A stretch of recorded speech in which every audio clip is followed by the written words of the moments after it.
the guys have slipped in. Some phone caller said he was going to talk about Tim Tebow today, and when Bubba had him on, he slipped it in. I would hope so. You would think his callers and I want to know what his are reaction slick enough to even come up with that on their own, even if his producers didn't. If Hogan's talking about it, that means Bubba gave him the okay to talk about it because they discussed it and said, "Sure, go ahead and bring it up." Well, because there's no way he can go into Howard's studio. Howard's going to twist Hogan up until he gets of course, a non-committal committal. But Hulk Hogan's the master of getting out. If he didn't want to talk about it, all he'd say is, "Look, it's a personal issue, and I can't talk about it." And then Stern would flip it and go, "I'm not talking about it." Hulk Hogan's the master of flipping back. I don't know. He's blown more shit off that later came out that he was totally lying about than anybody I've ever met in my entire life. He's the king of kayfabe. I heard 5 minutes of the interview on my way over here this morning, and in that 5 minutes, I heard mounds of bullshit coming out of him. So yeah, I mean he is the master of it. Of course, yes, of course. Something just happened. That was some sort of contact information, something or other. But yeah, nevertheless, it's definitely an interesting situation. And yeah, stay tuned. I just want to know why or who would release it. And there's got to be money on the backside. There's got to be they release it first to get the reaction and get everybody wanting it, right? Then Hustler or somebody buys it or pays Hogan to let him come out with it.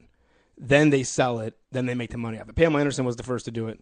Bullshit and worked everybody. And they made millions of dollars off that fucking Kim Kardashian is a multi-billionaire because she... Right, and she fucked... There were two no-names at that time. It was just interesting enough because her dad got OJ off. So if you're famous at all and you can come out with a sex tape and you started out where everyone's scuttlebutting about it now and you see the level of it and then you get bidding wars and people pay up front for it, you've won.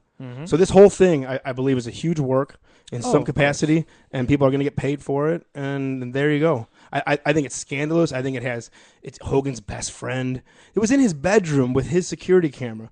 Someone would have had to have taken it from Hulk Hogan, or someone would have had to have broken in. Someone would have had to have broken into to Bubba's security cameras on that day, because security cameras every 24 hours recycle. Sure. So there's no it wasn't done by accident. None of this is done by accident. Right. So they're all in on it or none of them are in on it. I mean, it wasn't like the security guy Bubba doesn't have like a security guard on hand. Listen, the camera wasn't focused on the door. That camera was not there for security reasons.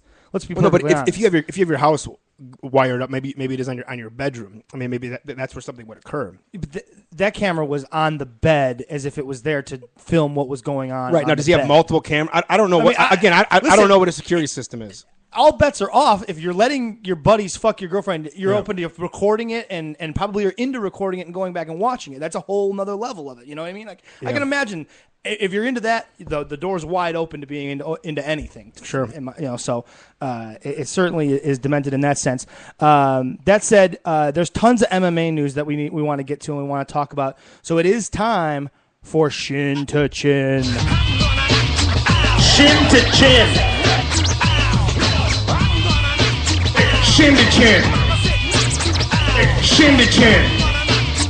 Shin to chin. Shin to chin. It's all over. Just like now. Showtime. It is now time for Shin to Chin, the MMA report with Lockport Joe. Lockport Joe, welcome to In the Rotation, sir. Gentlemen, thanks for having me again. What's up? What's up? What's the latest in the MMA world?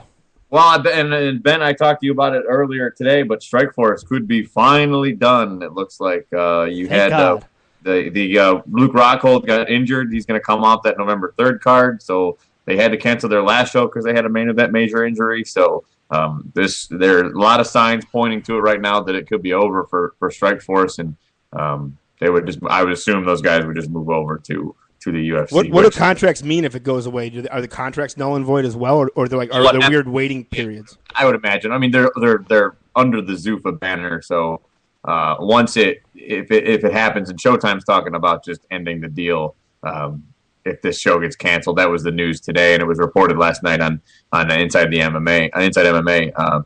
So if it happens, I mean, you're going to see it throws. Not monkey wrenches, but you get a lot of interesting matchups because if a lot of the guys that everyone wants to see in the UFC anyway would finally go over there. Yeah, Daniel Cormier, Luke Rockhold. Right.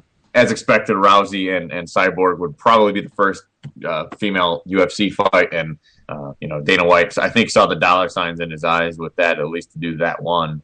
Will it mean the UFC women's title? Probably. I mean, they could. I would see that. I would imagine they would do it for some belt or just create the title essentially between the two. You don't think it would just be a super fight?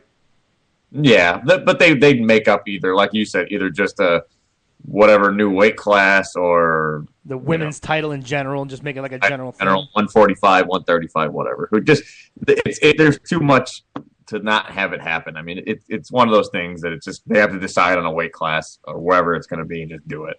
The biggest score, I think, for UFC out of this deal, if it does go down this way, the biggest score, and we talked about this morning, is Gilbert Melendez coming to the lightweight division in the UFC. Talk a little bit about, for people that maybe don't watch Strikeforce, don't really know about a lot about Gilbert Melendez. Talk a little bit about him and what he'll mean if he comes to the UFC. He's had a lot of big wins. I mean, he's probably in the top 3 155ers. For sure, if not the top 2. He would give anybody in the UFC at 155 a run for their money, and he's been dominating in Strikeforce for a long time. Always been a guy the UFC's had their eye on. Ended up going to Strikeforce and has been there. He's a Cesar Gracie guy, so what that means is he trains with Jake Shields, the Diaz brothers. He's always cornering those guys. He seems to be like one of the coaches too, because he always seems to be the guy in the corner of all those guys, no matter who it is. He's well respected. The Diaz brothers always talk about how great he is, and I mean, his record speaks for itself. But he probably would be one of the bigger gets that the UFC, because they've always wanted to have him. They've even talked about moving him over anyway and trying to come up with a super fight with his belt against whoever the 155 champion would be. So, but it would be interesting if Nate Diaz beats Ben Henderson in December. What does Gilbert Melendez do then if he comes over? Because I don't think those two guys would fight each other. Yeah, when those guys have been staunch, that whole camp has been staunch about not fighting each other at all. Like, they don't even consider it. It won't even be something that they consider, right? I mean, they've talked about that pretty extensively. They're training partners like all the time. I don't think that they would I don't see any circumstance that they would fight each other. You guys talk about corner guys, and I don't know. Are you watching Ultimate Fighter this season around? Have you noticed that in the last 4 episodes, only 4 episodes of the season, Nate Marquardt's with Shane Carwin, and they never mention his name. Like, you see him on camera, they see him pass by, they call him the coaches, but they never go Nate Marquardt or like put his name up, nothing. Shit. He's just another guy there. Who's that guy? That's not entirely new. They've done that before. I think before Jake Shields was a UFC fighter, he was still with Strikeforce, and he was one of. Again, he's a guy from Strikeforce. I'm saying Nate Marquardt. He's a UFC guy. Oh, right, and they don't want to mention it. Yeah, that's what guys on there from other companies and before they were even owned Strikeforce, and they didn't mention their names. That makes more sense. They don't mention too many of the assistants. Of course, well, yes and no. There was one guy that was a former cast member, and I can't think of his goddamn name. He's got the shoulder tattoos. I can't think of his name. Blonde hair guy. I want to say he was with.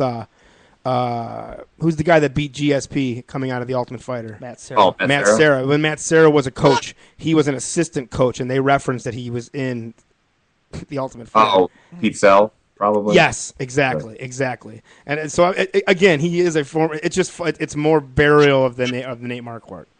Sure, I mean, yeah, he looked good in his last fight, so it'll be a matter of time before he comes back too.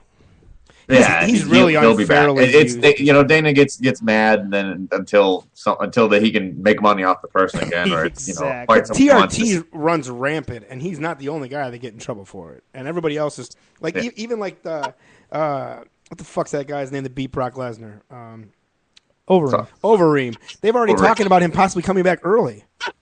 Yeah, who knows? They wanted him to come back for a long time. I mean, they're December. They're targeting again, which would be a year from when he last fought, so he'll be back too. If Tito Ortiz can come back to the UFC when he did, anybody can come back to the UFC. Exactly.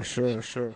Dana White also mentioned this week that somebody had asked him about Brock Lesnar possibly coming back and would he be open to it, and he said absolutely. I mean, obviously that's not surprising, but you don't see that. I mean, there's no way that's happening, right?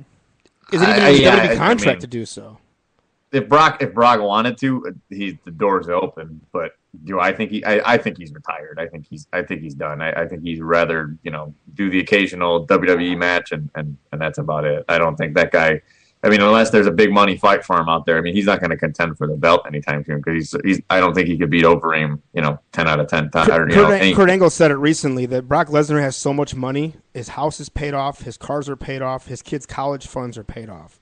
Yeah. He's not coming back to fighting. Right. He doesn't want to get punched in the face. He does not like, dude. It's not only punch in the face. That is a major part of it. But he doesn't like to lose. He has an ego that's bigger than the world we live in, right. And he's not losing again. There's no reason for him to do it. He can go to WWE, wrestle the lamest schedule out of anybody that's ever had this contract, and come and go as he pleases. And I bet he makes the same that he made in UFC last year that he's making WWE right now to do nothing. Sure. Oh yeah. I mean, I don't see him ever coming back. I think it's always, when he shows up. I mean, he's a big name and he's obviously a big draw. So we'll see. But if I had to percent it, less than 10%, maybe less than 5% that he'd come back. Speaking of big names, this weekend, the biggest name in the sport these days, Anderson Silva fights again. I know you and I have talked about this. We're pretty excited about it. You and I, Vito, have talked about this, and you're not nearly as excited. And I'm not getting worked anymore. You're not buying into the work like me and you are, Joe. I'm excited for this fight. I don't know why it's working on me. The hype machine is working on me for this match. Well, how about you? Talk a little bit about what you're seeing. And are you excited about this as I am? I mean, I'm going to watch it. They don't have to sell me on watching UFC. I mean, I've watched probably 150 out of 153. So, Mark. Yeah. I mean, I don't think that Stephan Bonnar is going to win. Is it fun? Sure. I mean, and Dana White's right. Let me ask you a question though. What's so fun about it? It's literally a guy who's ranked 90th in that weight class fighting the guy who's the greatest fighter of all time. I mean, literally, it's not Rocky. Okay, this isn't Rocky. Because it's only because Bonner is a stand-up guy, a stand-up fighter, and so what? I know he's probably gonna get knocked out. If I was him, I'd come out and shoot right away. I'd be like, I'd take my chances. Let's make some predictions. I bet you it goes 3 rounds because Anderson Silva is going to treat the nice guy kind of nice. And they're going to play a little bit. There's going to be some ground stuff with some boring fucking laying on the ground, tugging at each other. Lots of circling, some jabs. And then the 3rd round, he's going to tap him out. Nothing impressive, nothing cool. He's going to stand him up. They're going to shake hands. Stephan Bonner's going to hug him. They're going to celebrate in the cage. Stephan Bonner's going to say, well, I gave it my best. Joe Rogan's going to say, you're one of the greatest of all time, Stephan Bonner. And then that's going to be it. You're probably right. That's why I can't get excited about this fight. I just can't. But you're talking about a guy who did go the distance with John Jones. So what? No one seems to be able to. So what? Don't do what they did with us last month. It could be fun to watch Stephan Bonnar get punched in the face a lot, which could happen, which he always generally does. He's going to go in there and fight and brawl. He's going to take him down, and then Anderson Silva's going to switch him, and he's going to put him in an arm bar, and he's going to tap him out slowly. See, I think it's going to go 1 round. Here's my prediction. It'll go 1 round. Bonner's going to come out, and he's going to be aggressive because he's got nothing to lose. Sure. And he's going to walk into something and get crumpled, and then Silva's going to jump on top of him, pound him in the face. The crowd's going to erupt. He'll jump up on top of the cage. Everyone will love Anderson Silva. Bonner will get up, and they'll cut the same promo you were talking about. It'll be the exact same promo with Stephan Bonner. Oh, you finally were stopped. It's time for you to go out in the sunset. You had this great fight. Sure. Three rounds. They can't do it right away. I don't believe the pro wrestling aspect of MMA like a Danny Dominion does, but I do believe in Anderson Silva's head a little bit. He's going to not crush him that bad. I think he's going to want to make a guy look good. And there's a way to step out 1 round and do this a lot. The undercard's pretty solid. I mean, Nogueira's coming back, fighting Dave Herman. Glover Teixeira, who's a dangerous guy at 205, is fighting Fabio Maldonado. John Fitch, human nyquil John Fitch takes on Eric Silva. No shit. Phil Davis against Wagner Prado and Damian Maia and Rick Story. I don't talk crap about a lot of fighters. John Fitch is maybe my least favorite fighter. He is so boring. He is definitely that guy that wants to outpoint you. That's his strategy. Absolutely, he is a Jackson-like fighter to the T. I think if you win by 1 point, you don't get your purse. That's what it should be. You just don't get paid. Sorry, you didn't do enough. That being said, Eric Silva's probably going to knock him out. I hope he does because it's in Brazil and Eric Silva's a bad guy. So I hope that happens. So and I hope Teixeira wins too. A friend and fan of both Ben and myself. Clay Guida moving to 145. Good move? Bad move? Good move. I hope he does better there than he did against Gray Maynard. I hope it's a more exciting fight, and he doesn't do that weird moving around that he did before. He was always one of those guys who brought it, and all of a sudden he kind of